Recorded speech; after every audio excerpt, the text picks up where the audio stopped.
امریکہ نے حماس کے نئے سربراہ یحییٰ سنوار کی شہادت کے بعد اسرائیل سے جنگ ختم کرنے پر زور دیا ہے۔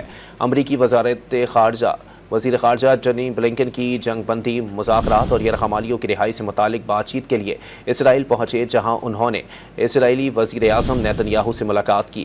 اس دوران امریکی وزیر خارجہ نے نیتن یاہو پر زور دیا کہ وہ یحییٰ سنوار کی شہادت کے بعد غزہ میں حماس کے ساتھ جنگ ختم کریں اور باقی یرغمالیوں کی رہائی کو یقینی بنائیں۔ تاہم اسرائیلی وزیر اعظم نے ہٹ دھرمی کا مظاہرہ کرتے ہوئے جنگ ختم کرنے کی کوئی یقین دہانی نہیں کرائی۔ امریکہ نے حماس کے نئے سربراہ یحییٰ سنوار کی شہادت کے بعد اسرائیل سے جنگ ختم کرنے پر زور دیا ہے۔